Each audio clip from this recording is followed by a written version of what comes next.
Star Trek 57, M23, take 2.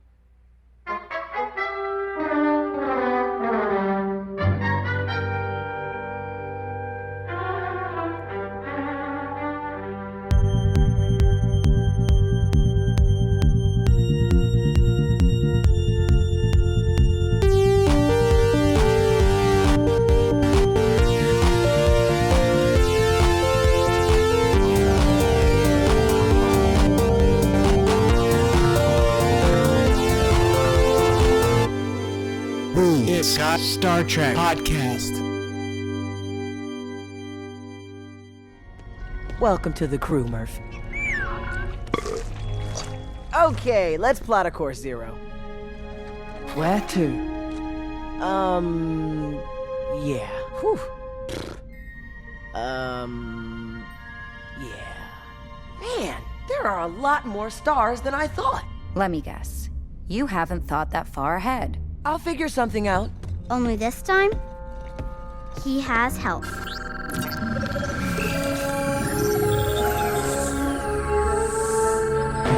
Did someone ask for help? I am Hologram Janeway, your training advisor for exploring the greater galaxy. On behalf of Starfleet, welcome aboard. How can I be of assistance? What is that? I have no idea.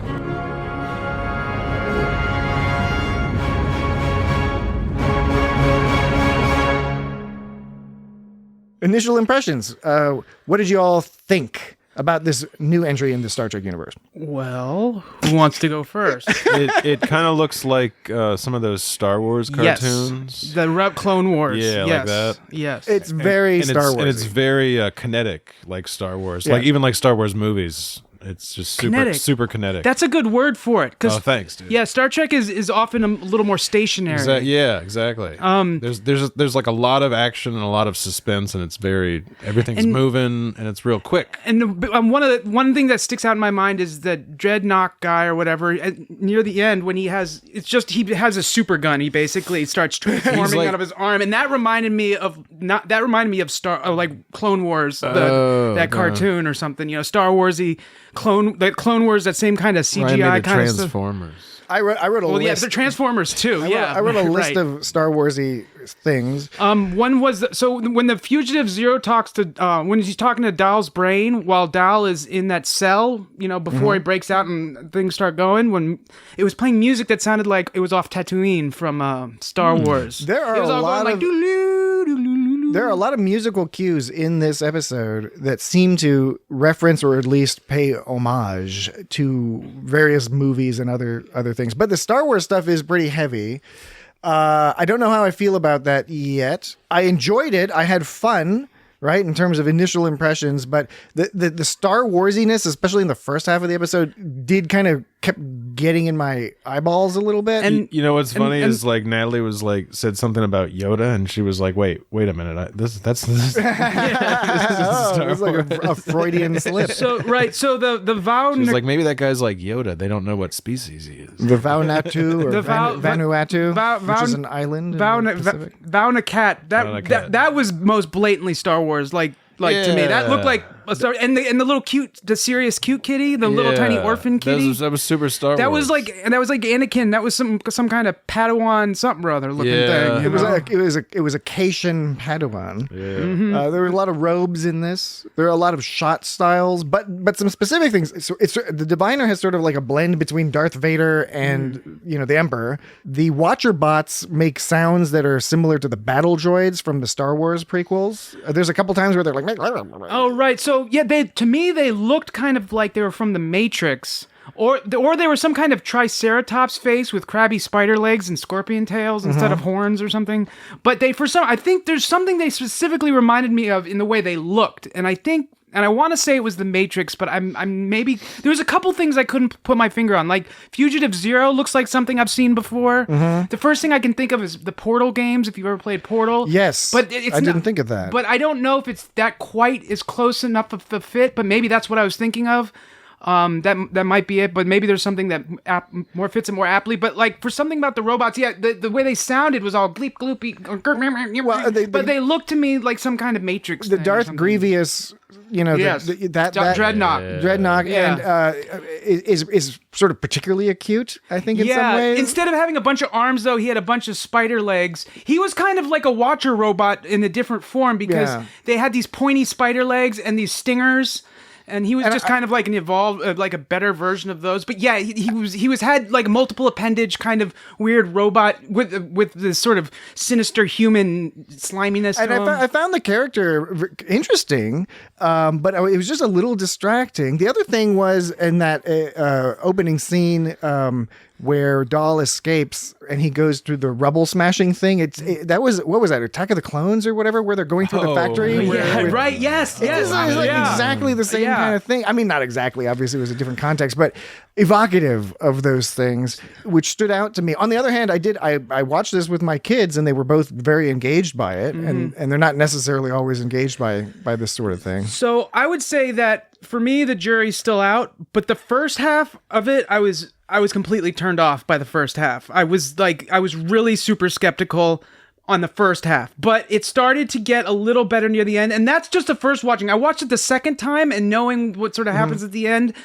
I enjoyed it a little more. It was just kind of it was surprising. It was kind of jarring watching it the first time, and I was totally put off. What I was thinking of was, because we were talking about, is there Star Trek exhaustion, which you just mentioned. Star Trek exhaustion. But I think this is an example of Star Wars exhaustion, was what I was thinking at first. I don't know if this is the case yet, but so in other words, on your part, exhaustion with this particular style. I think what I think it was is Star Wars is so ubiquitous, perfluous. It's so ubiquitous that it's sort of Uruguay, Ecuador. It's almost as if Star Wars invaded the Star Trek series because they knew through like focus groups or something that people didn't want any more of this Star Wars stuff. It's like there's too much of this kind of Star Wars stuff. We'll just disguise it as Star Trek. We'll just disguise it as Star Trek, right? The kids will still love it. And it's like it could have. And I was thinking, it's got the word "star" in it, doesn't it? I was thinking it's got horrible monsters. And I don't think this is true now that I look back, because Alex Kurtzman was the head of it. But what I was thinking was like, was this made by committee and they weren't sure which, like they wanted to be a Star Wars franchise, but then they decided to just, maybe they changed the ship to look more like the Star Trek ship, but originally it was the Star Wars, it was like, and they just changed a couple of things to move it over. That's kind of what they did with like the Cloverfield movie. At the end, I felt a little more hopeful. I was like thinking, okay, well, this is going to take a few more episodes to really figure out to see where they take this, because there is potential that they could see some cool Star Trek-y shit. And maybe you hate CGI, maybe you don't, but one thing that's interesting, it'll be an interesting take on all the stars and cool space, because there was some cool spaceship. Oh, absolutely. Like the ramp that they would go up off the mining planet. There was with like all rocks. With the rocks floating up. Like that was a cool attention to detail, and maybe they can make some really cool looking shit. But the first half of it, I had no idea where it was going, and I was just thinking like, what does this have in like what feels Star Trek about this to me? And nothing did. And it wasn't until like the last 5 or 10 minutes maybe that I started to see like, okay, maybe they can do something. Captain Janeway. Yeah, I know. That's the other thing, is Janeway was sort of made to be like this sort of like the odd one out character, your Data or your Spock or something like that. And it's funny because she's human, and so it's like a reversal, but it's also just a way to connect to the audience. And like you just said, Janeway Jesse. Janeway Jesse. We've been calling him that since elementary school. If you're like savvy enough to know that like a Medusan, like they had like in some early TOS episode, then you'd be like, okay, Medusan, that's some obscure Star Trek shit. And like if you know that guy's one guy's a Tellarite. Yeah, but how did they get to the Delta Quadrant? Yeah, I mean they had different. Yeah, how did they get to the Delta Quadrant? But I think that's one of the mysteries to a certain. I guess how did that ship get there too? But like, there were a lot of Delta Quadrant. Alpha Quadrant. creatures. Like you were saying, Jesse, it's like they can. Maybe it could be just surface level in that they just threw it in just to remind us, hey, this is Star Trek, but will it actually perform as such in the coming episodes? I looked at it a little bit differently. I found the Star Warsy vibes, again, particularly in the first half, somewhat distracting, but there were things that I really did enjoy about the beginning.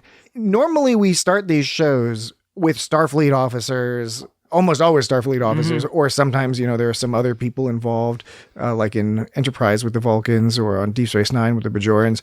But that's generally the perspective we're taking. We're taking a Federation perspective. Here, part of what's jarring is when we start the episode, we are completely outside of whatever that perspective is. So we're already unmoored from that perspective to begin with. That's definitely true. In addition to being a new animation style we're not familiar with in the context of Star Trek, and a character we don't know exactly what's going on.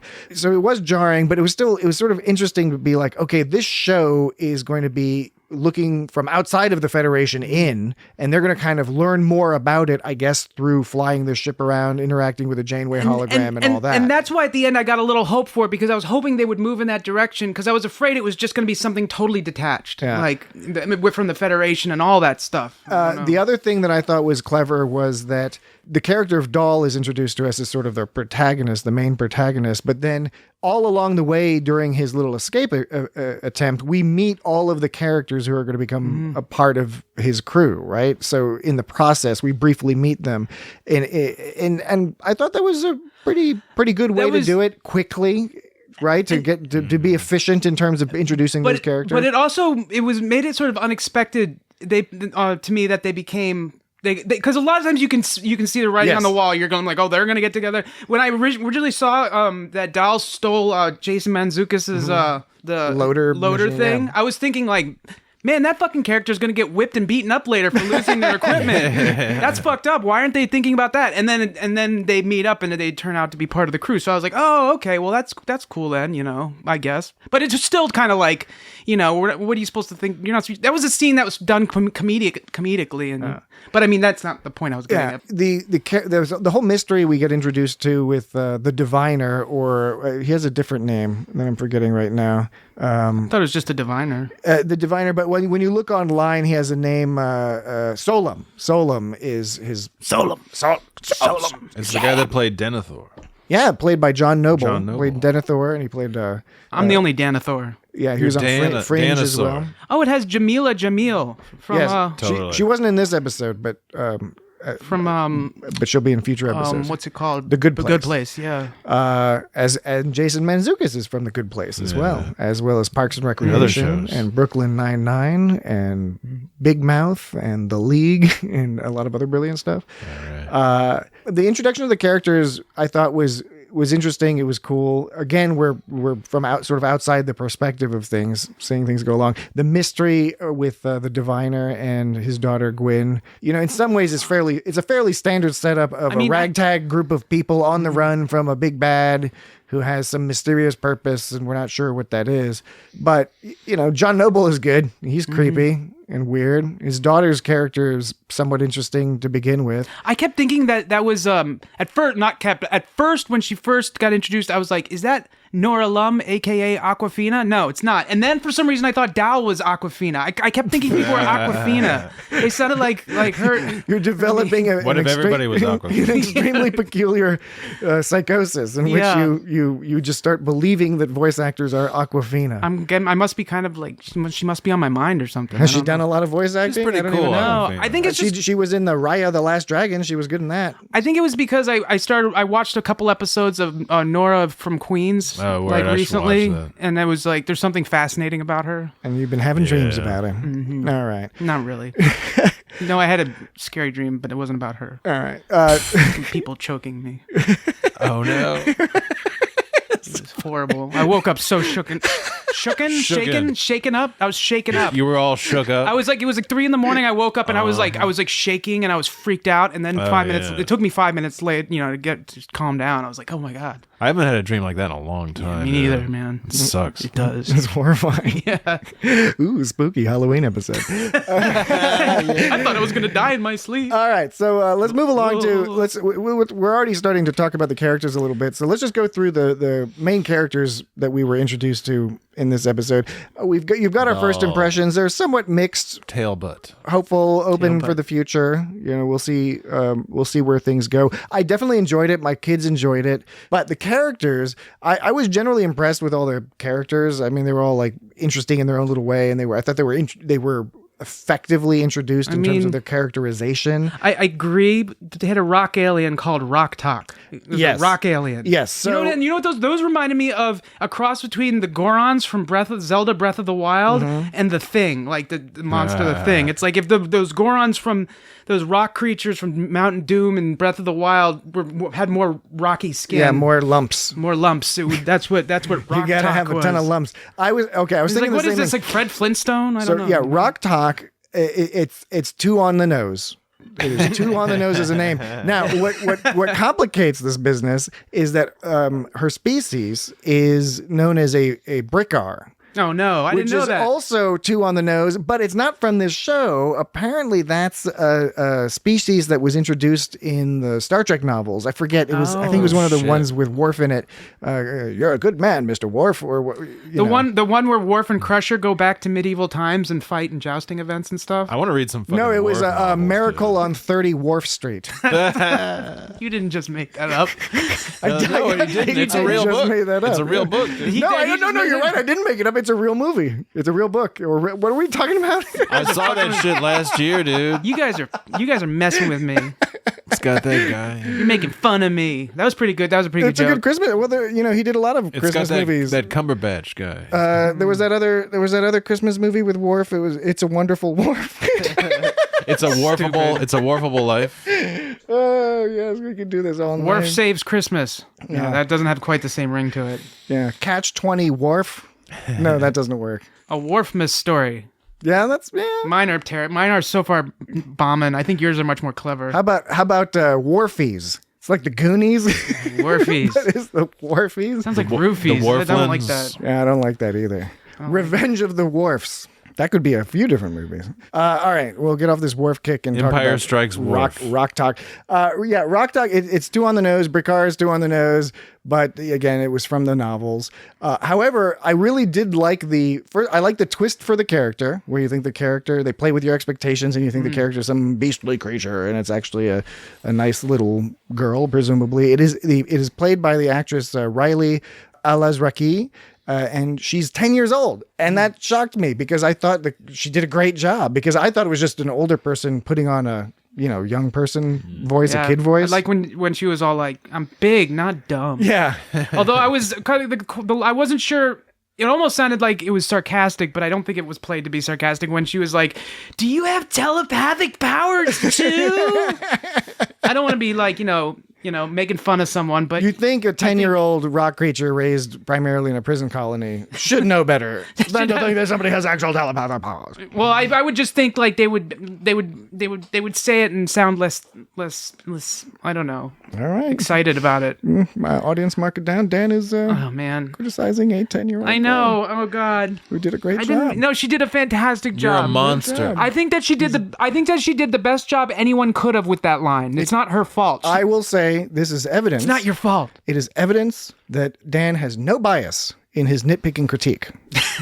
No. So he cannot be blamed. He is willing to risk minor critique of a 10-year-old actress for the truth. What I'm saying is, it's not His her truth. It's even the best actor can only work with the lines they're given. It's not their like some lines cannot be saved, no matter how good the acting. So that line, Sometimes it's Kurtzman's fault. the failure of that line is due to the writing, not her. Now I'm dissing on the writers. And they're very nice writers. Yeah. Kevin and Dan Hageman are the showrunners, Hageman, and they right, wrote right. this first Look, episode. some things just don't work sometimes, and that doesn't mean you're not good. I've done so many things that don't work, and it's just one line, and it doesn't mean it. Guys, don't beat yourselves up over it, okay? It's just the human condition. Comedians all the time talk about, they bomb all the time. It's just part of life, You gotta throw stuff out there, and sometimes it works, sometimes it doesn't. I just didn't think that line worked for me. All right. We also have Dal R'El with an I R think it's like apostrophe EL. Dal R'El, who is an impetuous and clever something or other. Oh, that Gwen, sure. She was chuckling on the inside when she was talking about him to her daddy. He was like, what do you know about this person? She's like, well, he talks a lot.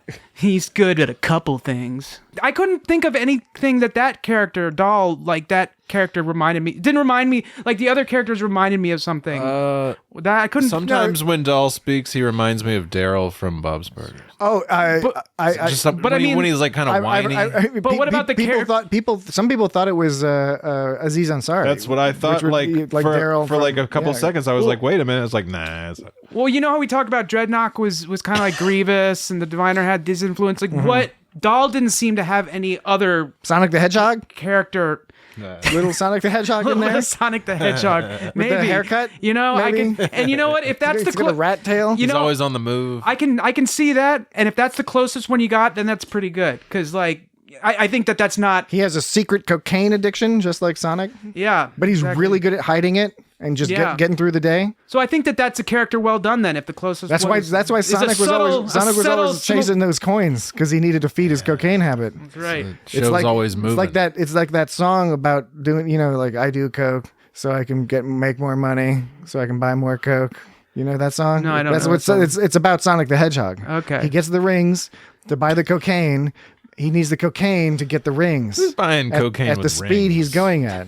What kind of rings are these? Hedgehogs are small creatures with little tiny legs. They cannot run particularly fast. They're all over England. They can't hold that many rings. They generally don't mess with rings of any kind, is my understanding. Mm-hmm. I think they eat bugs or something. Oh, right. They do have them in England. That's right. And this motherfucker, unaided by drugs, quote unquote, is running around loops and casino worlds and shit collecting rings. Well, did you ever see the movie? Sega. I didn't see the movie. Well, it explains everything. About the cocaine? The movie from like just a Specifically year the or two cocaine. ago? No, the movie he's like an alien or something, right? Something like that, yeah. Okay, so Dal has a subtle sort of similarity to Sonic the Hedgehog. We have determined this conclusively. But it's subtle, so it's not distracting. He's got a weird He's enough of his own character. There's that weird tail coming out the back of his head. He's got a head tail. Who are you talking about now? Dal. Dal has a head tail. No, that's just a hair. No, it's not clear that it's some kind of skin. tailish. It's a bit of skin. It looks like if you tugged on it, he would be upset. More upset than if you tugged on his ponytail. If you tugged on it, you would be disturbed. You would be upset if somebody tugged on your ponytail, but you'd be more upset with yourself. Yeah, if they tugged on your head tail. Are you sure about this? I'm not sure about anything. It's just a ponytail. It might be a ponytail. I saw it I'm with just my saying eyes, I don't baby. You're think it making me is. question my reality. I think Gwen's hair is her hair in braids. That Tellarite all calls him tail butt. There's something. He does call him like, He's got a tail, but it's not on his tail. It's on his head. Yeah, peculiar. Quite. Tail And we don't know what. He's got a notch in his ear. What too. species Yeah, he comes from. We don't know what species he comes from. I don't know what the hell that is. And that seems to be a central story point, and presumably he will be wanting But who to find does? that Who out. knows about the Delta Quadrant anyway? Nobody knows. And Maybe he's genetically engineered and cobbled together or something. And this is another line I was kind of took issue with. So Gwen, this is the lychee Maybe Yoda scene, knows. the lychee scene where Gwen's like, tell me where to find Fugitive Zero and our diviner will set you free. That's fine. Dal goes, Gwen, you're a chump to think he'll let anyone off this rock, even you. That's fine. Then she responds with, at least I know who I am. Like, that's almost a non sequitur. You know, that's not... Yeah. It's unnecessarily mean, and it's not clever or relevant. You know what I mean? Just to say it's how kids talk. It's like you're silly to believe that. It's like, well, at least I know who I am. It didn't even fucking relate to anything. Here's the problem. I'd agree with you, and I chalk this up to being the style of writing that is employed for kids programs. It is creating the relationship. It is creating the knowledge in the audience's head in an unsubtle way that he cares about that fact, that he does not know who he is. And but it was very clumsy. I agree. Or even the robotic enforcer guy all just just asks him like, what species are Jimmy you? Simpson. Like it's like somehow a thing. He's like, is he poking fun at him? Is he like he's fucking with him too? You don't know what your species you are. He's fucking with him too. Yeah, they know they can fuck with him. He's one of these like sprightly young fellows who is hard to get to because they're so free and independent, but they have that one particular weakness, and in this case, he's that whiz bang kid. Yeah. So, getting older, one of the things about it is they talk about, and it's true, I never suddenly felt like I magically turned into an adult. I still, you still feel, young at heart and all that stuff. But at the same time, now my bones hurt. But at the my balls hurt. But at the same time, at what point did I become disconnected from the youth? Because you're saying like, okay, the way the style of writing is towards to be geared towards kids, but do kids really like that style of writing, or is that just what adults think kids like? Maybe a little of both. And I don't have kids, and I must have forgotten what it's like to be a kid, even though I feel, like young and I feel like a kid. But it was a long time ago. I feel like a kid, but I forgot what it's like to know what a kid does. You look back at some of the shows we watched growing up, and sucked. Well, some of them did suck and don't hold up. Some of them you can still see where you're like, oh, okay, this is interesting. But even in the ones that are interesting and well done, there is a certain style, a truncated style. Another thing you see in this show, and that you see in a lot of kids shows, are those really abrupt, hard act breaks, where all of a sudden you can tell where it's. First of all, it feels like a throwback because it feels like you're going to commercial. Yeah, because you are. Yeah. Because this will be aired on Nickelodeon at a certain point. It's designed. Yeah, there to were be. Some clear commercial breaks, and there are some boom breaks, right? Like shut. I'm a break, and then it comes back. I'm a break. He's having the dream again about the strangling. He's being strangled. He took his thumb and his forefinger and he put it up towards my jugular and started choking me with it. Those abrupt act breaks were another thing that stood out to me, and there were also just some sort of jarring jumps around in the story where you could tell that in a different format, including something like Lower Decks, they would give something a little more time to breathe. It was very frenetic, which I'm fine with. Again, it engaged my kids, and I think they're gearing it towards that. That's very Star Wars, where everything like moves all quickly and there's not a lot of explanation. Lots of things moving around, and you gather what's going on. A lot of it's visual, which I liked. I thought it was well done. I mean, I got the messages we're coming across. There was a ton of fucking eyeball imagery in this shit, and not only in this episode, but in the opening credits, which of course were at the end of the episode. Yeah, that was weird. Yeah. It was weird, but it was also cool because it's like this is like a long like a prologue to the story, right? Setting everything up, and then boom, the opening credits. But there was all sorts of eyebrows. There was robot eyes and objects that looked like eyes and actual eyes. Kind of Janeway thing at the end. Janeway visage. The first eyeball I noticed was Dal. When Dal was looking up at Fugitive Zero for the first time, you saw it through the reflection in his eyes, which is something interesting that CGI can pull off more easily, I'm curious if that's going anywhere because it was so much eyeball imagery. And we'll talk about a couple other examples that I think were pretty effective. But again, it feels a little weird because you're like, I don't know, am I being told something or not? Is it just that this is like a cool thing to see, or is there a message coming through? I don't know enough yet about this story to know how much to read into it or not, if you know what I'm saying. Yes, I do know what you're saying. I was thinking back on the eyeball reflection. And if it was just a regular like animated show, they probably wouldn't have done an eyeball reflection. And if they did, it would be super obvious because someone had to hand animate it, and it's kind of the hand animate. But with the CGI, you can use like the Pavre or whatever that program is to make a 3D rendered program. People still use Pavre? I don't think people ever really use Pavre. They just said they did for 5 minutes and then they moved on. That's what I did. Yeah, me too. It's like, you can program in all sorts of light sources. It's like, oh, this sucks. Yeah, I'm creating a picture. I don't get to look at it while I'm making it. I just type it. I'm gonna switch over to the mod tracker and do that instead. Yeah, right. Much more advanced. But with CGI, you can do things like have real time reflections, and so you can make a reflection go in the eye without it's stealing too much of the scene. Whereas with an regular animation, they're going to put more of a certain kind of effort into it. So that. I know some people really don't like CGI in that respect, but I'm actually really interested to see how they take the CGI in this show. If it's just going to look cheap, or if it's going to they're going to utilize it. So far, it doesn't look cheap. I was very impressed with a lot of the cinematography here, even when things were a little bit more frenetic than my taste would call for. I saw what they were doing. I thought for the most part they did a good job. You could follow the characters clearly. You could see what was going on. There was so much detail and richness in it. We're early on with these characters, so I'm hoping there will be layers of detail and richness in the characters as well. We can't really know a lot about them from such a compressed. This is a 2-part episode, but of short programs. There's still about 45 minutes total with the credits and everything, right? Mm-hmm. So what about Jankum Pog? Jason Mantzoukas' character. Again, not too much here, but you got your handy Tellarite. You need a handy Tellarite, hanging out with a handy Tellarite, if you know what I mean? Yeah, he's got like an attitude. He's got like some wisecracks. And it's Jason Mantzoukas, who is just sort of... What is that bag of spit? He's just charming to listen to. Okay, yeah, but here's another line that I wasn't a huge fan of, but it's not Jason Mantzoukas' fault, just like the other line wasn't Gwynn's? Riley Al-Azraqi. Yeah.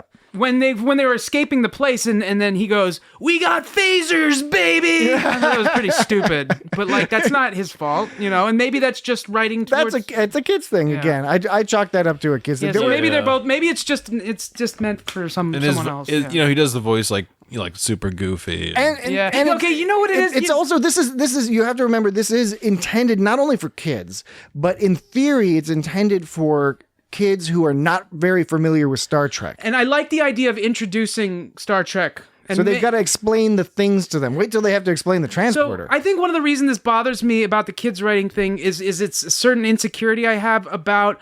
I don't want to be one of those people that's like, oh, that's kid stuff. Oh, that's for kids. I don't want to be all like pretentious and like assholey, like, oh, is that what kids like? It's stupid, I don't want to come off that way because like I think there's no... You think it's hater talk, it's hater talk. Yeah. Bill hater talk. So I don't want to be like, oh, that I don't like that line, it's stupid, and then be like, oh, well, you know what? Maybe it's good for kids. It's just not good for my refined palate. I don't want to be like that, I don't want to be like that. Do you want to be like that? No. Don't even worry about it. Mainly, I remember Jankum Pog because I remember the character's name because he keeps saying his name over and over again. Actually, he was the one character I couldn't remember his name. Oh, really? Yeah. Because he kept saying Jankum Bob agrees. Oh, did he? Jankum Pog agrees. You don't know what he's saying because it's not a real name. Oh, I guess that makes sense. I like how he's talking about being surrounded by yes trolls. Yeah, it's a couple good lines in there. That's I just thought about that. Yes trolls. This is probably not what they meant, but in terms of internet speak, like there's that's an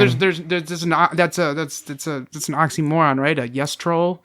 Why? Because internet trolls. Do internet trolls say no a lot? Or? You just don't think of them as being very supportive. Well, they're supportive of evil causes sometimes. But they're not like. I don't think of them as being yes men. I don't think of them as being. That's a fair point. Yes men or yes women or yes trolls or.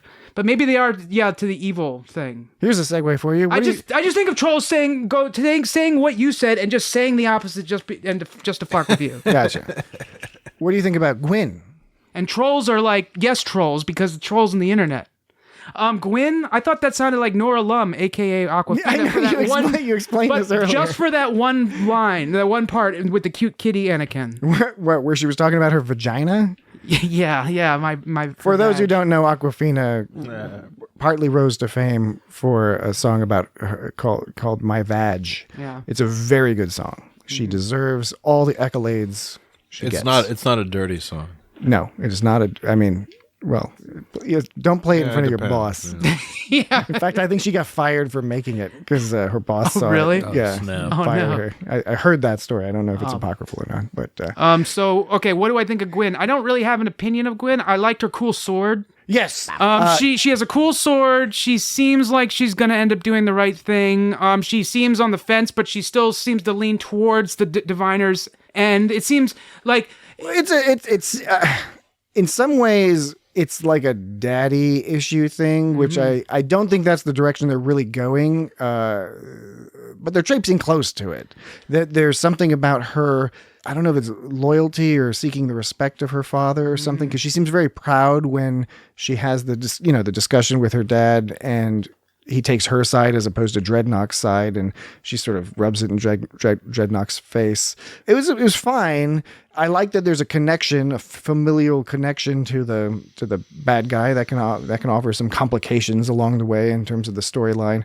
But it will depend on kind of how they play that. Yeah. So far, I haven't gotten much from her. By the end of the episode, she seemed like she was told. I mean, she was being tied down and captured. Well, she wasn't really captured. She invaded the ship, didn't she? So, yes, initially, and then they were able to Get the best of her. Yeah, and so when she was all tied down, it made Using teamwork. It made it seem like, okay, this is going to be the character that's going to be the troublemaker or the dissonant voice, the one that's has some interpersonal drama with, and who secretly likes Dal, but like at this point is still heavily leaning towards doing what her father wants her to do. It's like a Princess Jasmine Aladdin type situation.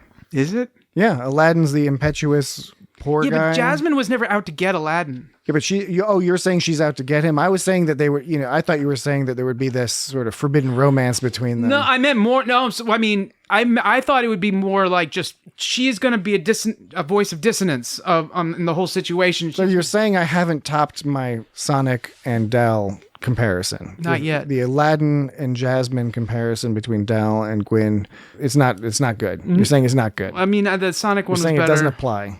I was saying not in the romantic sense. I was saying she's more just belligerent. She's belligerent. So you're saying this is completely different. It's different Than Aladdin. Okay, I accept that. I mean, is that going to be okay with you? Yeah, I think so. I hope so. You can call me and we can talk about it. All right, later. we'll talk about it later. We'll see what we can figure out with that. We should talk until the sun comes up, and we should go. One of us should go. Oh my gosh, we've been talking all night. And you'd be like, I know the sun's coming up. I'll do that, but only if we can do it on landlines. Landlines. And Yes. the birds start tweeting. The birds start tweeting. And now only the Twitter starts tweeting. Yeah, there's now. no birds left. They all died. Landlines aren't even Come really on. landlines anymore. There's a bunch of like fucking blackbirds, crows and stuff. Those are outside- awesome. Crows are outside of my awesome. house, like all the time, and they're always just going like, "Wow, Dude, They're getting It's ready. really fucking They're Dude. planning shit. Dude, you got to befriend them. You can do have to Oh, befriend I'm them. cool with them, man. Yeah, befriend Yeah. the crows. Because they always talk to me when I come outside to Give get them out of my treats. car. They're If you always give them paper clips and coins and stuff, and Yeah. they'll become your friends, and they'll start bringing you money and shit. Yeah, no, like you can send them after your enemies. Yeah, and they shit. will go after your enemies. Just don't I get on wanna their do bad. that. Don't get on their bad side because then they'll all hate Yeah, you. don't I'm become starting to their get I'm enemy. starting to get more enemies now. Yeah. yeah. Well, That's there you what, go. when you're on a successful podcast, you're bound to get enemies. Yeah. There's a lot of people who are not big fans of Star Trek Discovery. You got to for some watch reason. out, man. Say a one lot nice of- thing lot of about Star hateful Trek people. Discovery, and the next thing you know, I we're know. dealing with these people showing up at Yeah. your house. You're like, New Trek sucks. You ruined Star Trek. You ruined all of Star Trek. I listened to your podcast Somehow it was my and it fault. ruined Star Trek for me. Yeah. Now, to be fair, that is possible. We'll grant you that, but it's not because of Discovery. No, it's because of us. Yes, it's because of us. I did like with Gwyn. She's really intelligent. I like the focus on languages and sort of. That was neat. That purring thing was kind of weird though. When she started purring at that Anakin cat. I thought it was cute because it was a That's how Cation. it talks, was a little man. Cation. That's It's a- like it's a cat. Dr. How do you Ta'ana. talk to a Dr. cat? Ta'ana, you turn off the universal translator, and Yeah, Dr. but- Ta'ana is going to be all like. But what about that scene in Enterprise where Hoshi was talking to wasn't Hoshi talking that weird language to Phlox, the planet with the two humanoid species? She was speaking Denobulan. No, was it Denobi? There was some language. There was some episode where Wasn't that a snake language? Obi-Wan Kenobi. Wasn't she speaking like parcel tongue or something? She was. I don't know what. There was one episode where Hoshi was speaking some kind of language and it sounded really awkward and uncomfortable. And we know it's a different language, but you hear people talking different languages all the time in shows and it's not bad. But something about that one scene with Hoshi talking in the different language. How do you was, speak like, to a cat? Yeah, cringy. how do you, now is the cat language less purry and more meowy? Would it be more like? It's probably more body language. It's more. Dan. It's probably more body language than anything else. Anyway, how come she can speak cat? She's not a cat person. Got any cat? Hey, Willie! Can you speak cat? Good. Get that cat over here so I can have it for dinner. Thank you. All right, other characters. Wait, but she's not a cat person, but she can speak cat. Well, they've set her up Seems as an like she's expert a on cat languages. She clearly speaks like 1,000 different languages or something. You know she was giving a speech about how So important does language is C-3PO. and how much you can learn from about other cultures by speaking their language. So we got two people say it was cute. I didn't have a strong opinion. I just thought it was kind of weird. My children loved the baby cat. Oh, the baby cat was cool. Yeah. I'm talking about the when Gwyn was talking purr language at the cat. It was No, I weird. understand. I thought it was cute because it was in relation to the baby cat. Yeah. Or the child cat. And it was a cute Toddler cat in such a serious, almost sad situation. It was a little sad. It wasn't almost sad. It was sad. Zero. Yeah, actually, yeah. It was The like whole thing was slave pretty labor, sad, which as yet unresolved. Yeah, right. Is the diviner going to stop mining because he knows where the ship is now and it's not underground anymore? What's he going to do with these people? Let them go? Does he still need them? I doubt it, man. Didn't they already get children to do their labor? And the problem was this child was just like a little too young. Yeah. It's like, God damn A little it. too Raph. Ah. That's a Teenage Mutant Ninja Turtles 2. No, this is only 9th Street. Teenage Mutant Ninja Turtles 2. The Secret of the Ooze was the quote I was quoting. I was doing one where they were going under the sewer with Casey Jones to April's place. Yeah. Right before Michelangelo was like, "You dirty rat." Yeah. And they were under the sewer and But is that the first movie or the second movie? That was the first one. Yeah, that's what I thought. It was the first movie. That was just Teenage Mutant Ninja Turtles, 1990. Yeah. That's a good movie. It's a good movie. Very good movie. Very good. We've talked about this. Yeah. Jesse, do you like that movie? You don't have to.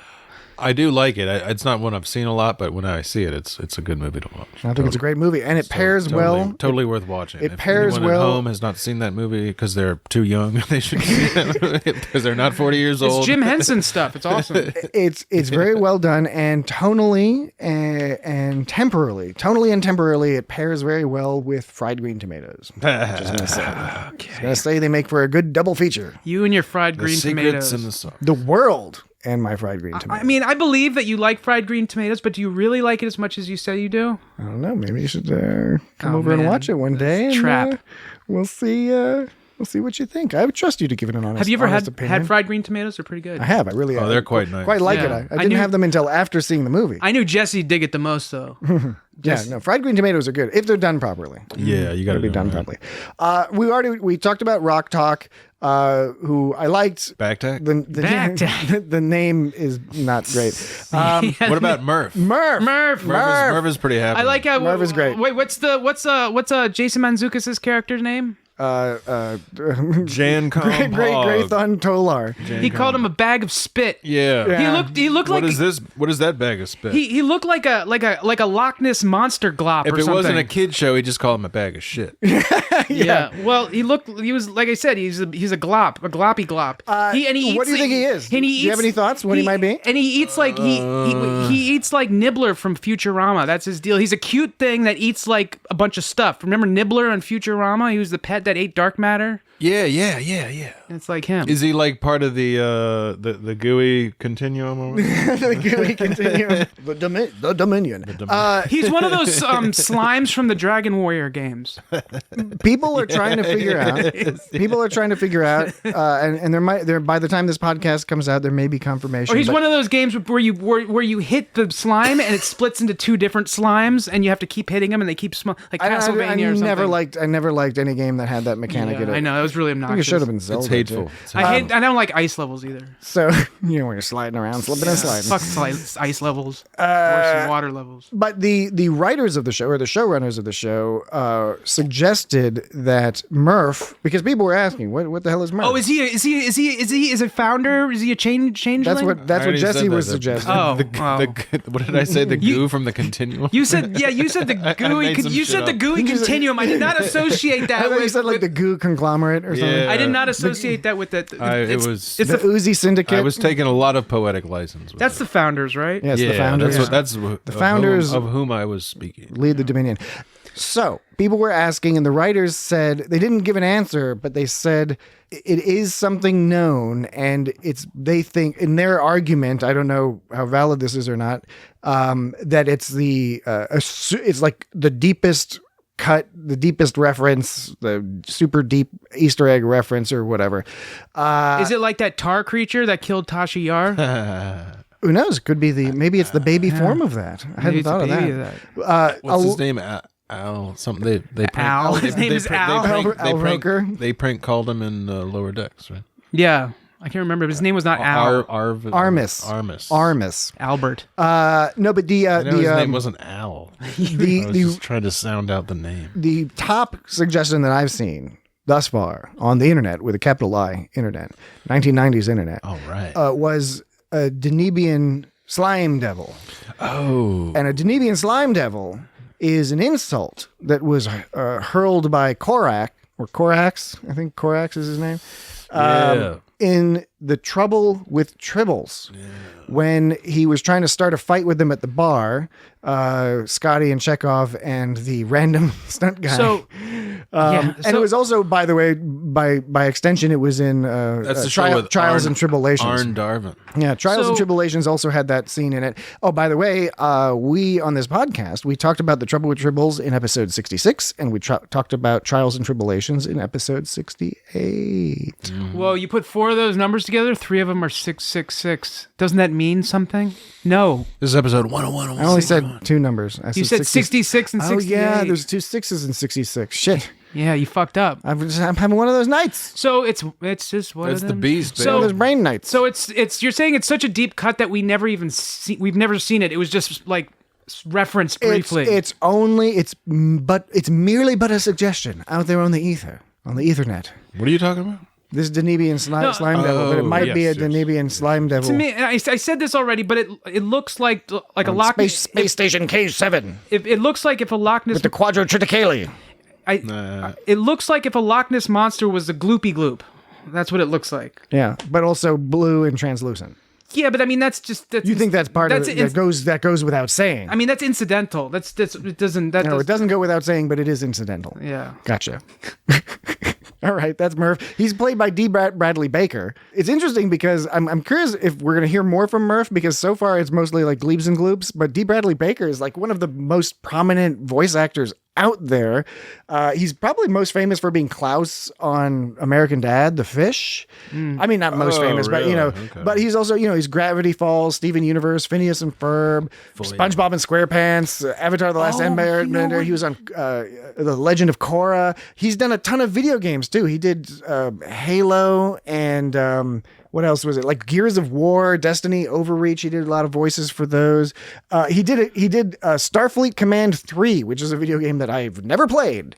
So please write us in at feedback@itsgotstartrek.com if you've ever played that particular video game. You know what? They also kind of remind me a little bit of the Terras and the Fermis from DuckTales. The original DuckTales, although I think they have them in the newer DuckTales as well. I don't remember that. I do remember the episode of Chip and Dale Rescue Rangers with the Cuckoo Cola, where there's a cult formed around a particular type of cola, which for some reason is orange.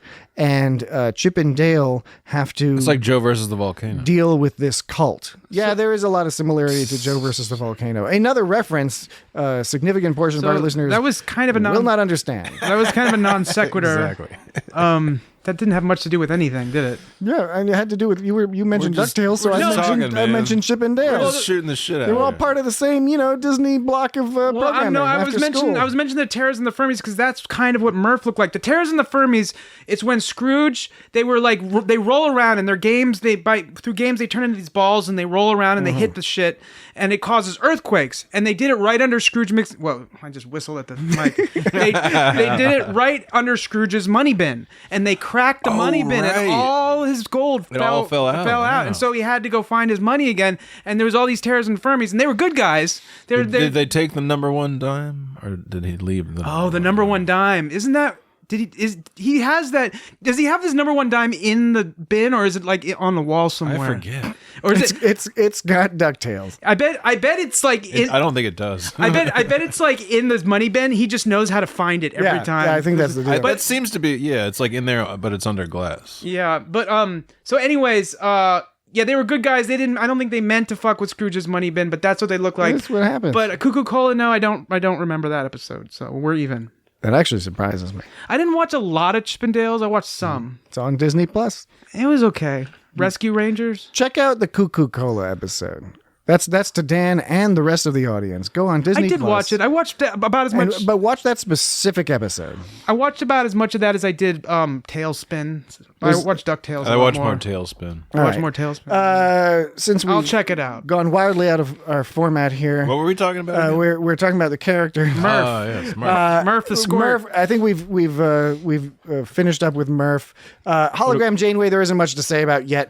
We're gonna find out What about Zero? more in the future. Zero, Zero. Medusan, a fucking Medusan. The couple things I really liked about Zero is we don't know 100% what Zero's intentions are. Zero has been presented both as a criminal or some escapee or danger, but that's to the villain. So we presume Zero has good intentions. I think we can probably presume that safely, but they did a good job of not making it 100%. We'll see. Do they call it Fugitive Zero because it's the fugitive that started all fugitive activity? I don't know. Maybe. It didn't. There was no explanation. Maybe because it's a non-corporeal being. I don't know. Okay. Maybe you can clarify something for me. Sounded cool. Maybe you can clarify something for me on the subject of Medusans. The Medusan, first of all, gives that line. It's like, if you knew my real form, you'd go mad or whatever. They've done that in other shows. They did that in American Horror Story, which I know that no one else has seen in this room, but they did that there. But they've done that other places with the whole thing. It's like, we put on a form that would be most pleasing to you. It's a thing, yeah.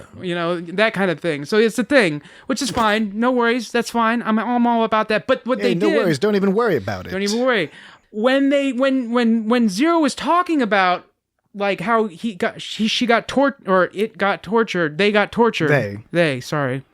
When they got tortured, it was showing some creature getting tortured and whipped. That wasn't a Medusan, though. No. The Medusan was in the box. You open the box and you force in this case, it was a Lurian, the Morn species. That's what that was. Okay, a Lurian. Yeah, I was going to say they wanted to torture the Lurian using the Medusan, who we are taking to call Zero. Wait, so Zero's in a box, imprisoned, and then when they can expose the box, because the whole deal with Medusans is if you see them directly in their pure form, you lose it. You go crazy. Oh, so and they were punishing that completely bonkers. Yeah, they were punishing or torturing or making an example. I think we see the same character. I think it's meant to be the same character again later when Dal is tossed outside. Right? Yeah, when they're pushing that Conan the Barbarian. Yes. It's another movie reference because I thought the same thing. We'll get to some of the other movie references in the odds and ends.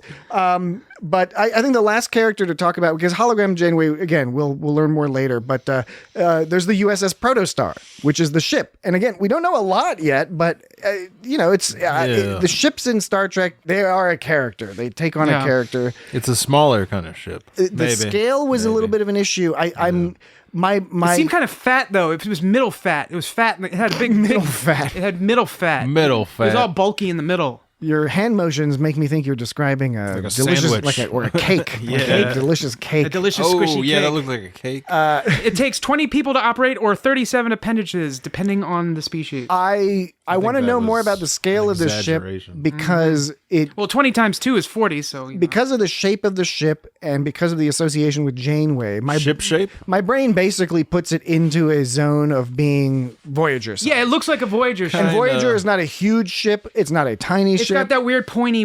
There's the pointiness. Pointy. What do they call it? The saucer SN. The saucer. It's got like section. an arrow. The saucer essence. I didn't mean to say essence. Saucy section. No, it's all sausage. Saucer sausage. So I'm looking forward to seeing more of the ship. When you watch the opening credits, which are the end credits, you see that third nacelle pop out. There's hints on the. If you look closely at the the digital displays, the LCARS displays, there's some mention of trans warp. So this ship is clearly. It's got something special about it. Yeah, apparently it's there for a reason. Apparently all you have to do is touch the comm badge and it turns the whole system on. Apparently. That's how it works. No, the comm badge was just floating around in there. I'm thinking... That was an interesting feature. Yeah, I'm thinking that the ship probably has the key to everlasting life or something because, why else would the diviner be looking for it? He was talking about him and Gwyn are the last of their species, last of the Vau Nakat. And so there's something about and he wanted to get the ship, so something about the ship will let him either go back in time or it'll allow him to go to some like extra dimension where nobody ages or something like that. It's got to be something related to his health issues of some sort. Some sort of thing to keep people alive. It makes sense. Yeah. All right, so let's go ahead and we'll take a brief break since we took too long on our first segment, and then we'll take a brief break, and then we'll do our next segment. Are you ready for the next segment? Wow!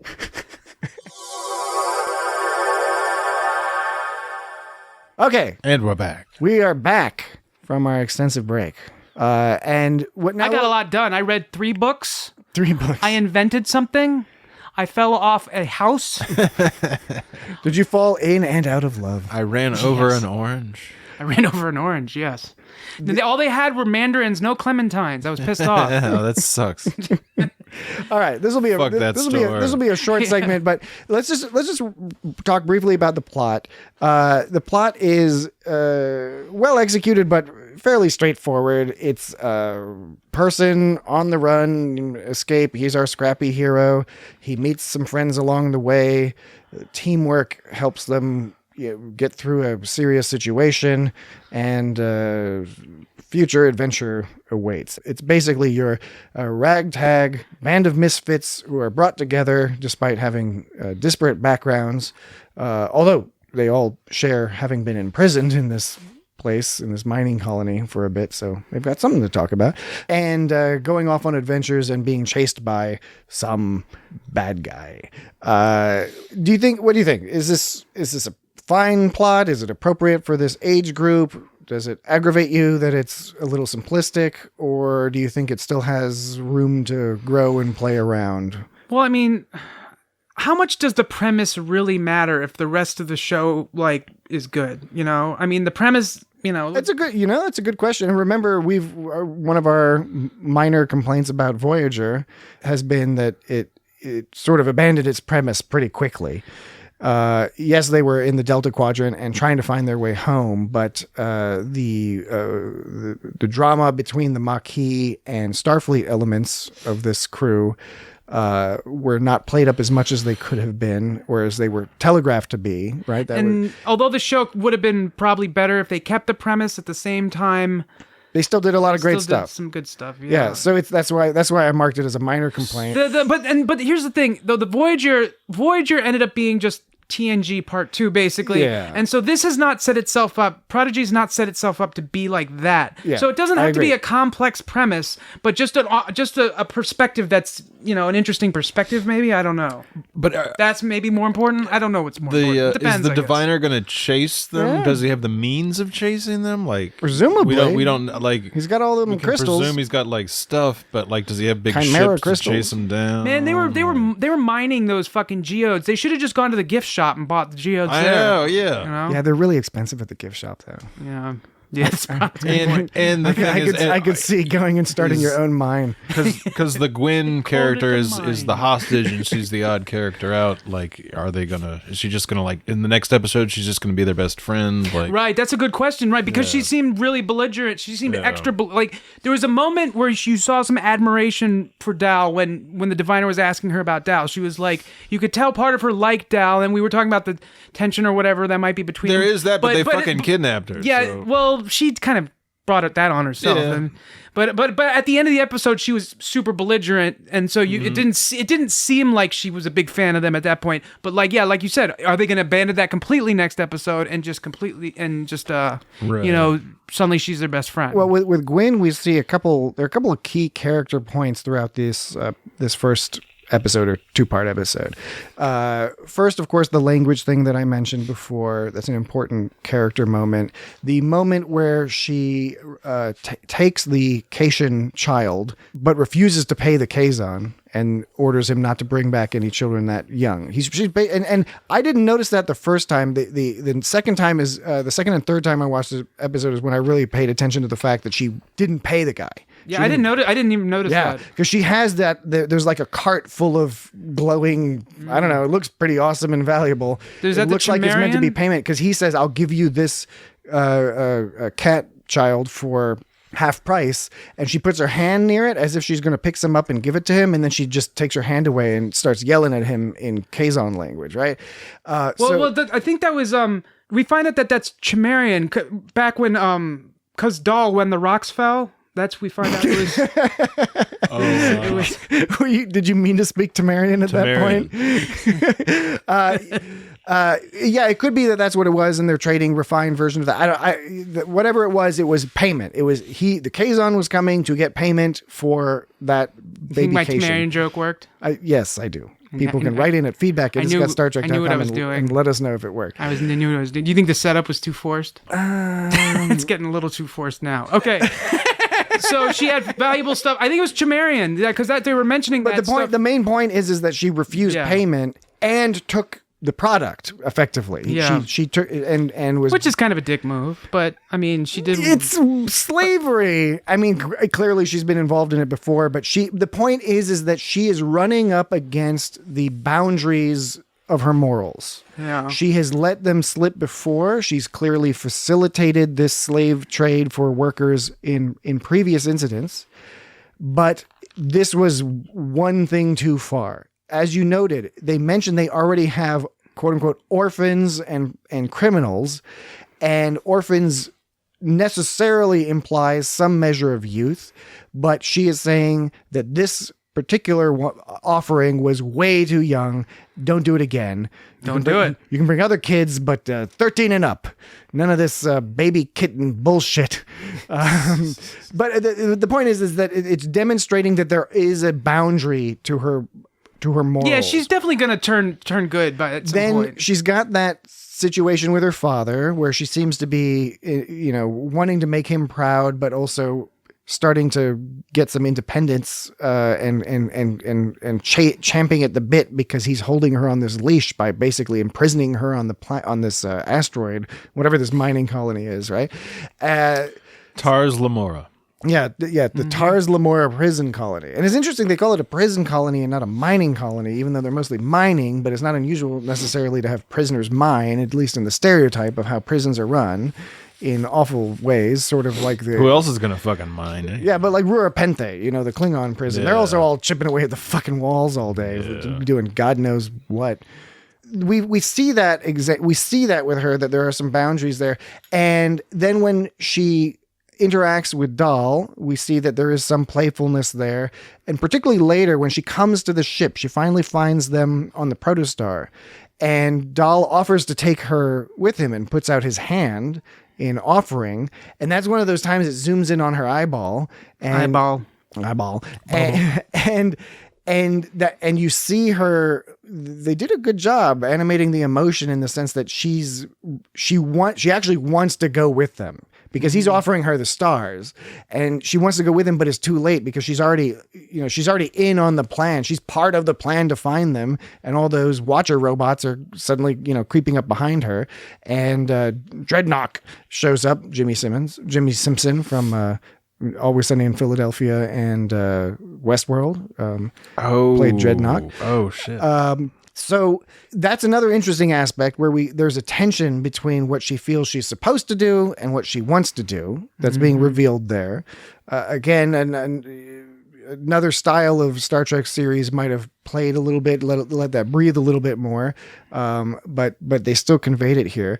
The next moment is when she gets on the bridge of the Protostar and she's sort of looking at the holographic 3D printout things. Holographic 3D printout and there's things. I went robot.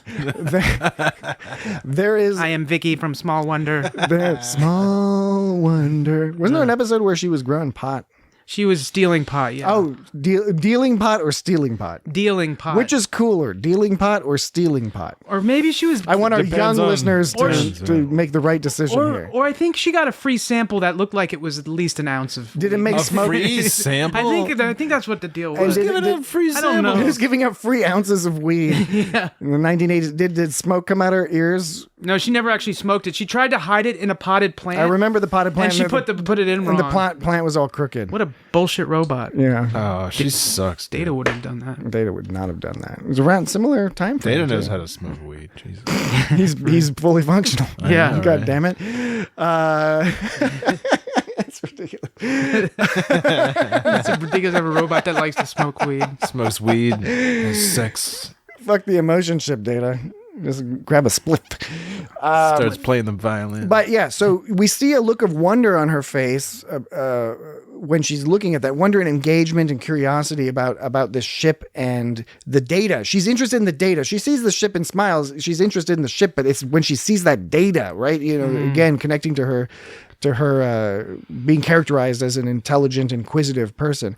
But then it all crescendos at the moment when they finally escape through the tube and they fly through the little tube. The tube. And use the phasers to shoot through the tube, even though one of the goofs is they fire the phasers, but like the display switches to torpedoes for some reason. Wouldn't have happened on lower decks. No. And then, you know what? And Dal... I was surprised at Dal's ability to hang on to the outside of this ship that dove like That was steeply down impressive. And was and spinning came back at one point, and the spinning robot and guy flying. with titanium feet spikes wasn't able to And hold the it. whole time I was like, are they going to let him? Can he get back in? Are you going to get back in the ship, dude? Because like that shit's about to take off. Yeah. Like what the fuck? No, it's just out there. And when he was fighting Dreadnought, it was like, that was like they wanted to do a fight on the train scene where the two people punch each other on top of the Yeah, train. yeah. Except it's a starship. It's doesn't have the I same.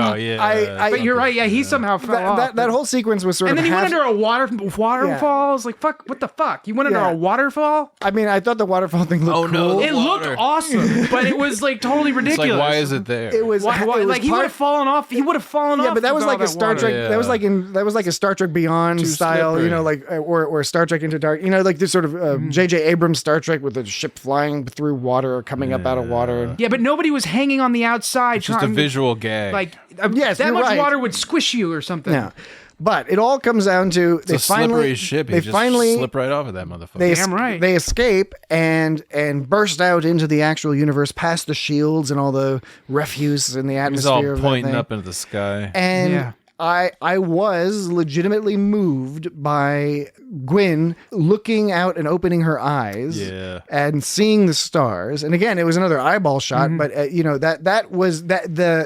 the effect was stronger because we had already seen her sort of look and wonder at something before, but this was like way more extreme and like her pupils were dilating and doing all this other crazy stuff. So that was interesting. I hope, and I think one thing that can separate this more from like a Star Wars show is even though it is more kinetic, as Jesse put it, which was I think a good way of putting it. Star Wars shows they're in space, of course, so they show space yeah, and stuff. sometimes they're on land. But Sometimes they're in hyperspace. but Tatooine. But Star Trek is more interested in showing like Endor. Star Trek is more prone to show like actual celestial bodies and how things interact in space to make some attempt bodies. to really focus on the like sort of like the beauty of space, right? Star Wars doesn't- Alderaan. There. It took me a while. I don't know why it took me so long to think of another one. I know I had to have a third Star Wars planet. Yavin 4. but Star Wars Took me a while. That's a moon. Star Wars So is Endor. Star Oh yeah, fuck, you're right. Sorry, Dan. Star Wars doesn't take the time to show you like cool nebulas and focus in on cool neat things and stuff like that. And this had a scene around that same scene when she saw the stars and it showed you this display screen with all the fucking. They don't have space- astronomers in Star Wars. Yeah, basically, right. That's true. And so basically, and when they showed on the view Bunch screen, of water farmers and what are those sticks? Mercenaries. What are and those shit. sticks? It doesn't matter. Coffee sticks. doesn't The bad matter. sticks. The bad sticks that are doesn't- drugs. Death Doesn't sticks. matter. sticks. It does. Nothing matters. The death sticks are just cigarettes. Yeah, I forgot. Now I got it. Seeing on the view screen, you saw space and it was all colorful and swirly, and that's something that looks beautiful when the animated series does it, but it can look beautiful in a different way when you have CGI Yes. coded because we already love doing CGI imagery of space anyway. So you know this would seem like a proper way to sort of it's like eating that wedge salad because you want to have a vehicle to put that blue cheese in your mouth. You know what I mean? I know exactly what you mean. I Actually, know what that, you mean. that connects with me. Okay, right on. Because I mean, otherwise, why the fuck would you eat that? Yeah. if you don't have the blue cheese. Who wants fucking big, It's a vehicle for the blue cheese, or alternatively ranch. alternatively? Ranch. That's fine. It's the iceberg lettuce is batted up by itself, but in a big think ranch fucking is- in a big fucking giant wedge doesn't make it taste better. I don't think. You have to put bacon on it. Yeah, you I don't gotta think have the ranch is as bacon. popular outside of the United States. So No, it's not. Good. Maybe in Canada. Load Is it up, Canada? load up your Alta Vista and type in ranch dressing if you're outside of the United States or otherwise unfamiliar with ranch dressing. You will find Or a, if you a don't want- variety of opinions on it. Or if you don't want people to know you're interested in ranch, go on DuckDuckGo. They won't keep track. Yeah, of they that won't shit. keep track of you, or you could use a VPN. Yeah, would be VPN. another option. All right, this escape scene also had some Star Warsy elements, as I mentioned earlier. It's also still got some Star Trek vibes to it. The music though is straight up Star Trekky, right? There was a lot of Star Trekky music in here. There was other music. There was Other musical influences too, but there were a lot of little cues that were was- very Voyager-y.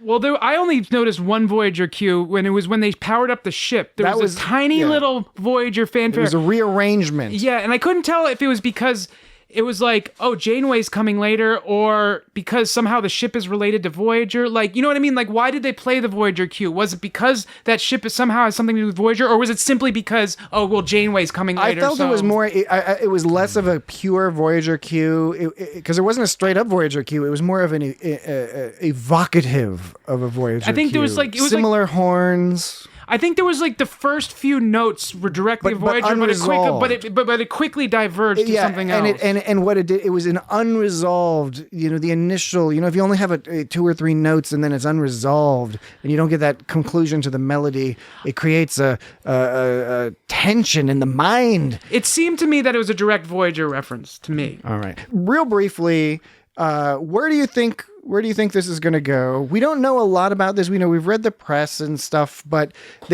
on the one hand, they've got this ongoing villain story with the daughter. We know the the Dreadnought's going to be chasing him down the whole time. Yeah, exactly. There's going to be stuff going on in that regard. So they're going to be on the run. Unlike Voyager, who is rushing towards home, they are rushing away from where the place most of them seem to know the best, and are going to have to avoid being captured. But presumably they will also go on some adventures.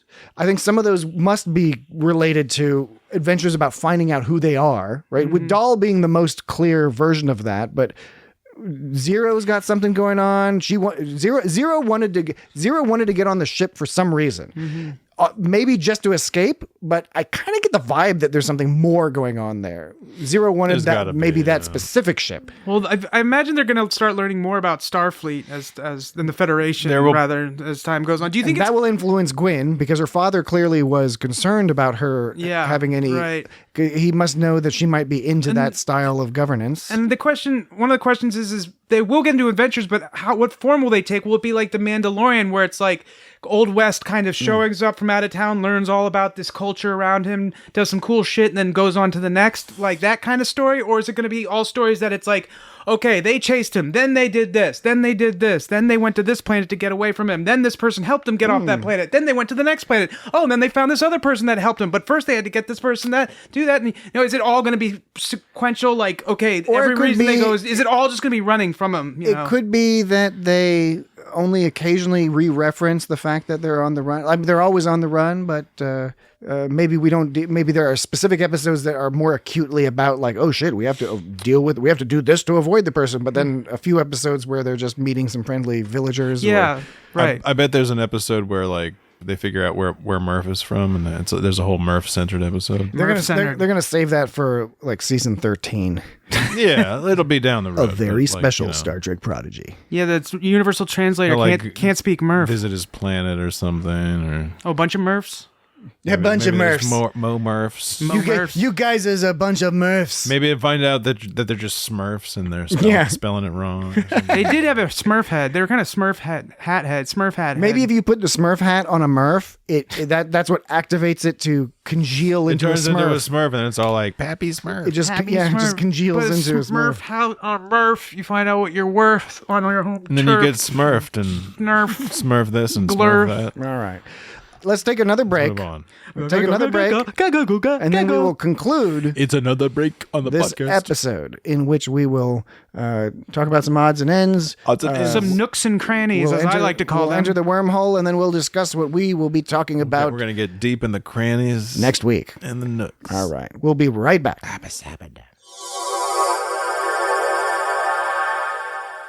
Okay, we're back. Just like that. Do you think that TOS or TNG... Chia TNG? Chia Pets? Is it Chia TNG like an Enterprise D that you smear that paper on? This is the most tedious conversations to have, ones that are based off of someone stumbling over their words. It's like when you misspell something on the internet, and instead of talking about what you're talking about, they just focus on what you misspelled. So tedious. I don't know. I think it's a subjective opinion. It's a matter of perspective. It's a matter of perspective. Did TOS or TNG have bigger, gunnier guns? And if and do you think and which show do you think would have the most gunniest kind of guns? TOS had more like pistol-y looking guns, where TNG they were going away from like your conventional sort of weapon. Early TNG had those little tiny phasers. They looked silly. Right. They were cool, but they looked silly. And then they upgraded to the phaser that you could actually have a hand grip on. Oh, Right. yeah. Even though it was still pointed out, like the Type 2 phaser. Originally they were like remote controls. I think the Type 1 phaser. Type Yeah, the 2s Type are- 1 looked, and not even like a remote control. It like looked an like old- a garage remote control. Yeah, or like an something. old right. Apple mouse with one big Like, how would you button or want to hold that? Yeah, right. Click it with your thumb and it'll be all like beep. I got thinking of that because of the Dreadnought's big like transformer Super cannon. laser cannon. Yeah, so I was thinking like I thought that was a little much, but then I was trying to think, well, have they done anything similar in other shows? I mean, there's been spectacle in Star Trek, but have they really had a focus on these crazy? Have they ever cared about Matrix style really. crazy guns and shit like that? They have had the components are there. They've had programmable matter, and not just in Discovery, way in the future. I mean, there has been forms of programmable matter, which is what it kind of seems like Gwyn's armband weapon is like some sort of programmable matter that can reorientate. That was pretty. That was just, itself. That was just cool though. That sword was pretty badass. And I thought it was some sort of like body fluid that was part of her because it was like coming out of her skin and bouncing off of her and stuff. It was like made out of stuff the T-1000 was made out of. Yeah. But Dreadnought in the Abyss. Dreadnought has it's an analogous sort of ability to sort of reformat himself into apparently various different forms, including that weapon. It was kind of like a artillery style phaser cannon. Yeah, or something. exactly. Right. It seemed all like "Good, I'm a badass gun," but it's like, they don't really do that with weapons and The guns so much Transformers in did Star that, Trek. or the Decepticons had that totally whole like transforming Yeah, into a the gun. Transformers, Except but- he had to be held by another Transformer, which was weird. Yeah, that was weird. Well, Star Trek, the most badass weaponry they have is like Klingon bladed weapons and things like that. But That's not usually. badass, Not the yeah. guns don't usually get that badass. Well, not the Federation guns for sure. Right, and so this isn't a Federation weapon, and maybe we haven't seen anything exactly like it, but yeah, whatever. What you gonna do? What you gonna do? I don't even know what you're gonna do.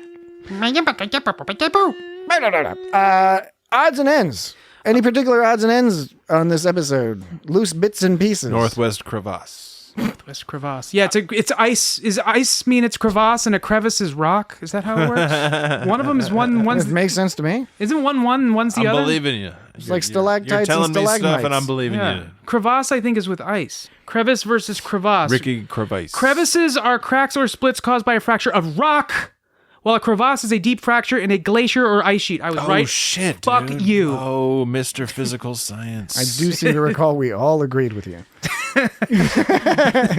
Shut up! Don't take this from me, man. I noticed a touch of Goonie-ish music when Gwen is being offered. Was it like dun dun dun dun dun dun dun dun dun? Or was it like Cyndi Lauper? Oh yeah, that song is awesome. Yeah, Goonies a flawed movie when you watch it back again, but still fun. Totally worth watching. So I'm sorry, I interrupted you. At what point was the? You've unfortunately removed the I musical thing apologize. from my brain, but no, it's fine. I apologize when I interrupt. I know That's what I gonna do. say. That's what I do. and that's good of you to do that. It's good of you to do that. No, the Goonies music is when Gwen is being when Dal is putting his hand out to Gwen and Gwen is sort of considering the offer. There's this lilting music that's similar to, I can't remember exactly where in Goonies, Where Corey Feldman says this was my wish or whatever. It's a combination of hopefulness with that's undermined by some melancholy. Yeah, melancholy is exactly the right word. So I noticed that was one thing. Another movie thing that popped out at me is that when Dal jumped off the precipice. And then The precipice. and then landed on the cart that was rising up. It reminded me of Back to the Future Part 2 when Marty McFly does the same thing when Biff is chasing him. Yeah, he jumps off the building. Trump Tower. Yeah, he jumps off the Trump Tower. That's right. And but the that's such a DeLorean's waiting bummer. for him. What are you going to do? They predicted everything. They got everything right about 2015, except a couple years off and no flying cars. Yeah. And hoverboards were suppressed. Yes, they were. Yeah, by mothers, scared mothers, apparently. This is kind of a deep cut. I don't think most people have played. I mean, a lot of people played this, but I don't know. Hey, cut Our us. listeners have. Hey. Cut us deep. Usually the first cut is the deepest. Slice it. you Slice say? it up. Patrick. The big tube thing that the diviner was in when we meet him. Remember that big tube with all the patterns? The Darth Vader healing potion place. Yeah, and it was like, but this one was like a big tall cylinder with patterns. He's like jacked into something. Yeah, and it's He's all got these tubes, and it's all these patterns in this game called the Outer Wilds. Those things are used. Something that looks very similar to that are used to launch ships. Like launch these ships from this old ancient race that learned how to manipulate space and time and shit. But that's what it looked like from the Outer Wilds, this video game, these launch tube things. So that's right on. That's me, what I just said. You know stuff about obscure. I know Kung Fu. It's if you talk to someone who plays video games, Outer Wilds isn't really that obscure. Yeah, but it's like not. I ain't never heard of it. Yeah, it's not like it's not mainstream. Manacle antenna. Manacle antenna? Is that something you wrote down, but you cannot not recall now what you were referring to? I think it was at first. And then I looked up the line, and it was when Dal was escaping. When Dal was escaping, apparently when he met Gwyn for this first time, she was like, oh, is it a coincidence that the manacle antenna...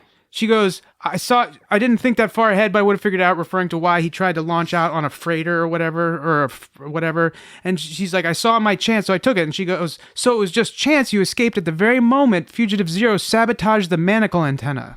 So I guess, I don't know, I guess that's at the beginning, Fugitive Zero sabotaged the manacle antenna. Yeah, well, Fugitive Zero did something that made the manacles like break open. So that manacle antenna on the prisoners. I kept thinking of like a monocle with antennas, like a monocle bug with antennas, or a monocle robot with antennas. I always wondered where my mandibula was. Where is it?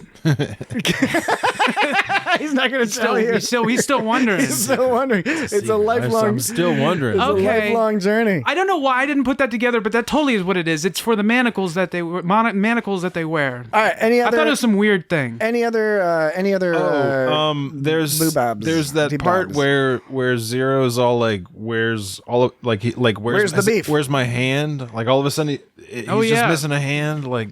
Yeah. What's the deal with it? Yeah, I don't remember what. That's a good point. When they lost that. It seemed like weird. Like know. all of a sudden, it's like. I guess it's just from the flopping around the ship. They don't flying around. They sort of make a point about like, oh, you're sort of cobbled together because like. You're a non-corporeal person. It's like, well, you should try making this without any hands and see how well you do. Yeah, I didn't catch that when they lost the hand. I remember wondering that.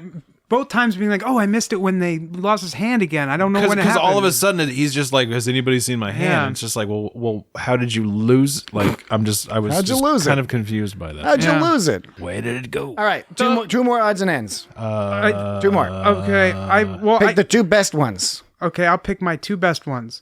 Maybe I'll pick three. Pick two. Why do you get to decide? Because we've been going on for a long time. Because it's over, man. We usually go on longer with the odds. Yeah, and we still got more stuff to do. We've got to do the wormhole segment. It's you and your schedule. It is me and my. It's precisely correct. That's 100% correct. Because I've got to edit this thing. I thought you two are in cat boots. It was a little forced. The cat boots? Cat boots. That was funny. It was funny, right. but it was forced. It was all right. My children laughed uproariously. It's for kids. Yeah. They I didn't have a problem with it. I didn't have a problem with it. It didn't make me cringe, as the kids say. But it was kind of like cat boots. I was just like, why she got cats on the mind? I kept thinking about the Anakin cat and her purring, speaking cat. Why does she have so many cats on her mind? You have to apply the same logic that J.R.R. Tolkien applies to the Lord of the Rings as a translation of the Red Book, because in his discussion of that translation, or what he's referring to as a translation, it's not actually a translation. Tolkien wrote the book, but he's pretending that Bilbo and Frodo and Sam wrote the book, and then it was translated from the original language it was written in into English. And in the process, the names and idioms were changed to something approximating an English name or idiom that would be familiar to the readers.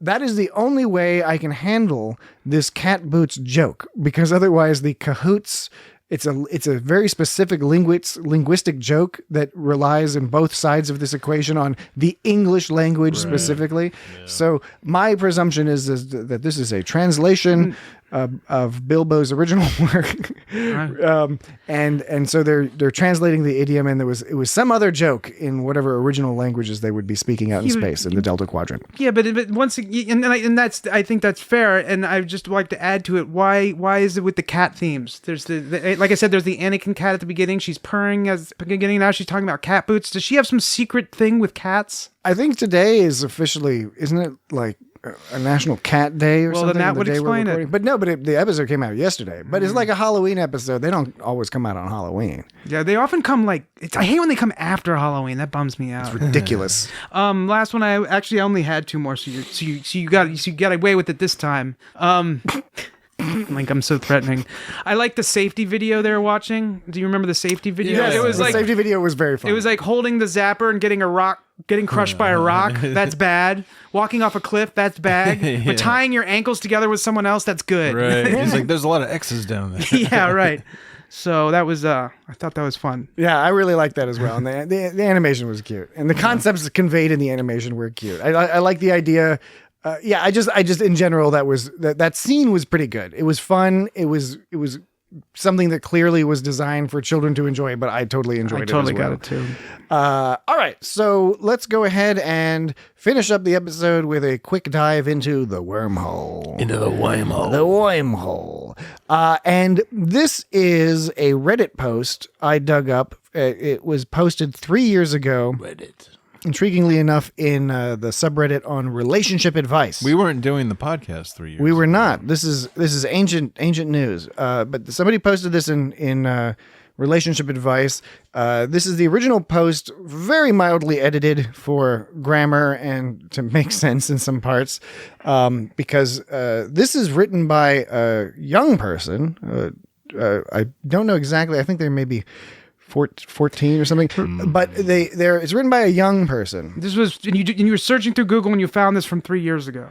Yes, because I was searching for things related to Star Trek. Okay. And the slightly more obscure things related to Star Trek. And this is partly related to Star Trek. This is a kid asking for advice about how to deal with his parents. So he says, I love my parents, but I hate their geekness. We live in a big house full of my dad's Star Trek stuff. Their comic book collection, a huge DVD collection. This is not something to complain about, but I hate how they act as parents. They are both cosplayers, and seeing my mom doing a Slave Leia cosplay was so weird. That is weird. And it was also how I learned I had douchebag friends. And my grandparents once told me the shitload of money they spend on these things. Don't get me wrong, I go to private school. They give me so much money once a month for fun or whatever I want to do with it. Still, their geek stuff is annoying. Yesterday, I wanted to say, Mom, Dad, you two realize I don't give a fuck about the new Spawn movie budget? My relationship is harder with my mom. My dad and I talk a lot because we both love soccer and also because we're both men.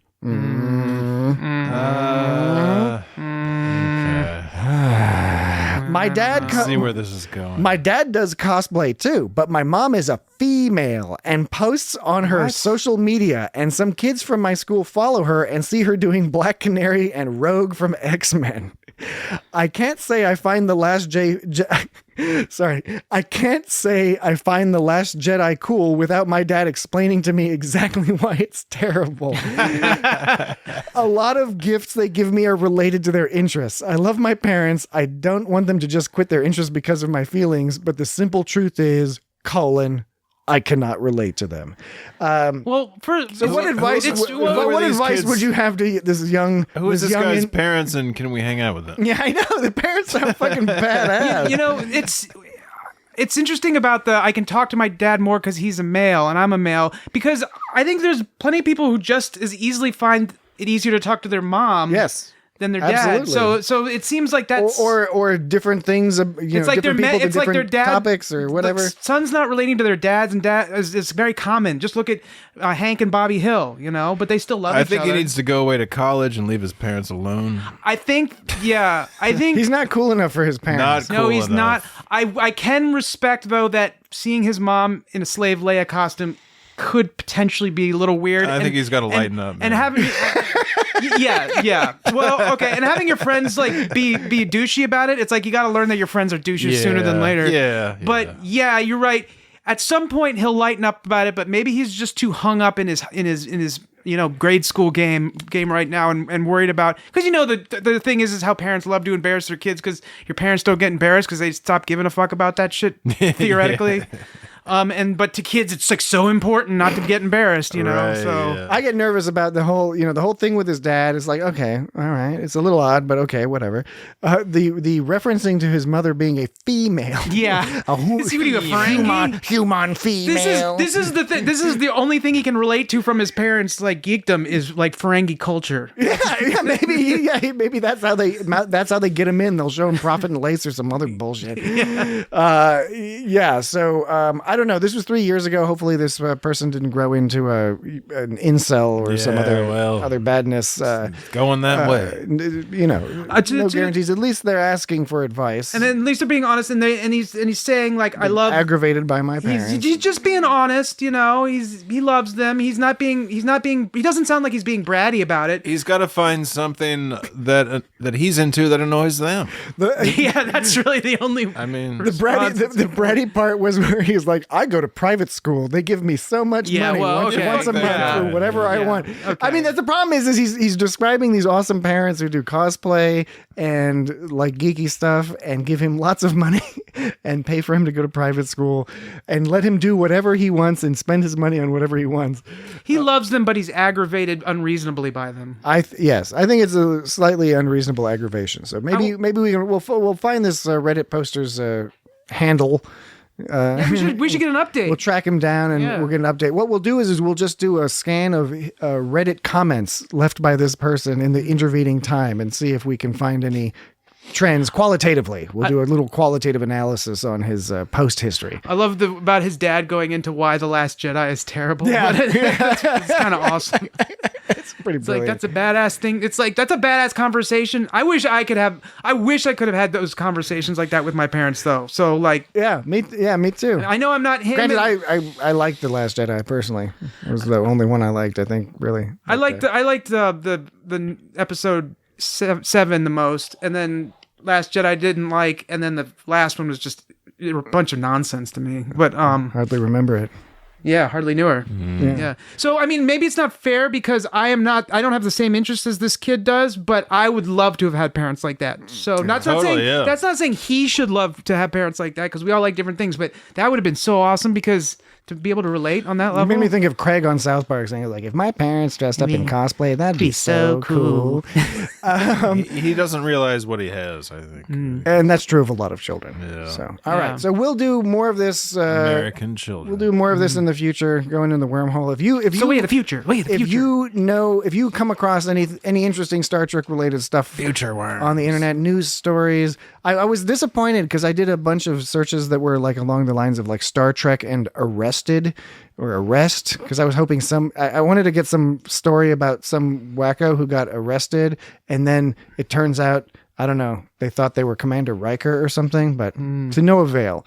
So anyway, send us things in. You can send those into feedback@itsgotstartrek.com. Here's your Star Trek fact of the week that everybody knew. William Riker, a.k.a. Jonathan Frakes, used to be Captain America. Yes, he did Captain America. Didn't he do it at malls and things like that? Yeah, William Riker used to be Captain America, but then he became William Thaddeus Riker. Thaddeus Riker. That's one of the facts that everybody knows. Like, it's a good one. Because like those facts, those 10 things you didn't know about this franchise, and of course the comments are like, I knew every single one of those things. Like, we always do know. It is so funny when you actually come across it. You're like, holy shit, I didn't know that. It's so fucking rare. Yeah. But normally I come across a Star Trek fact. I'm like, oh, I'm happy to be reminded about that. That's great. Yeah. it's fun to think about normally. But yeah, so Normal. you can get in contact with us anytime you want at feedback at itsgotstartrek.com. We're on Twitter at itsgotstartrek. We're on Instagram at the same thing, and Facebook It's Got Star Trek, and we're on YouTube. And people are just having all sorts of fun on the YouTube. So you can get us on YouTube. Next week, funny cars. Next week, we enjoyed covering this episode. We're going to keep watching The Watchers, Prodigy, but we're not going to. I'm going to watch you watch it. We're not going to be covering it week to week, and part of that is because it overlaps. It's going to overlap with Discovery soon, and we're quite looking forward to doing a weekly in-depth coverage of Discovery once that starts up, Discovery season 4. So in the meantime, we'll just do our standard off-season version of what we do, where we pick a random Star Trek episode and just listen to the podcast. Talk about it. Yeah. What are you worried about? Yeah, don't even worry about it. Next week we will be discussing Bride of Chaotica from Voyager. We're inspired. We're looking forward to seeing more Janeway, hologram Janeway. So we thought, hey, let's watch a hologram themed Voyager episode. Our 10-second episode.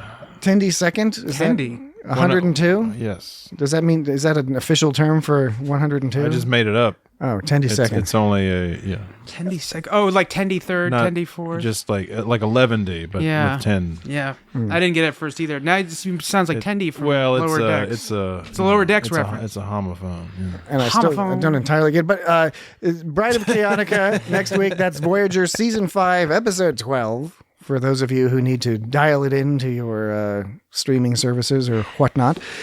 We look forward to chatting about that next week. We look forward to chatting to you next week. And with that, that'll do it for us this week. Hell yeah. Have a good one. Later. I'm flattered you think I know what I'm doing. Do you realize what you're doing? Making a series of bad decisions. Yes, Jenkum Pog is aware.